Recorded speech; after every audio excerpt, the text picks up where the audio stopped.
ఈ కొడంగల్ ప్రాంతానికి నీళ్లు తెస్తున్నా అని చెప్పి రేవంత్ రెడ్డి గారు 4,350 కోట్ల రూపాయలతో నీళ్లు తెస్తున్నా అని చెప్పి కొత్త ప్రచారం మొదలుపెట్టిండు.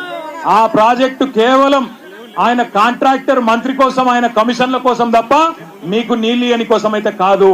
ఎందుకంటే పాలమూరు రంగారెడ్డి ఎత్తిపోతల పథకంలో ఇప్పటికే 1,50,000 ఎకరాలకు నీళ్లిచ్చే సౌలతు కేసీఆర్ గారు పెట్టినారు. 90% పనులు పూర్తయినాయి.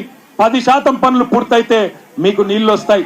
కానీ రేవంత్ రెడ్డి గారు ఆయన కమిషన్ల కోసం, పైసల కోసం, కాంట్రాక్టర్ మంత్రి కోసం ఇవాళ కొత్త లిఫ్ట్ పెట్టి జూరాలకెళ్ళి నీళ్లు తెస్తా అంటుండు.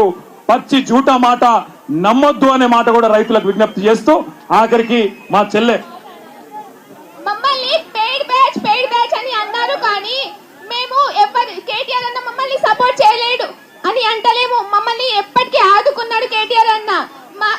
అసలు మాకు ఎవరు పైసలు ఇయ్యలేరు. మాకు బాధలు ఉన్నాయి, మేము బాధ పడుతున్నాం.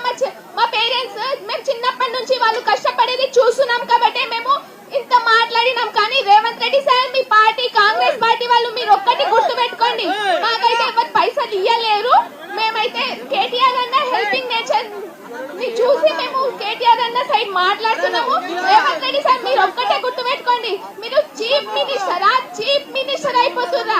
చీఫ్ మినిస్టర్ కాదు, మీరు చీఫ్ మినిస్టర్ అయిపోతున్నారు. మీ అబద్ధాలు అన్ని అబద్ధాలు మాట్లాడుతున్నారు మీరు.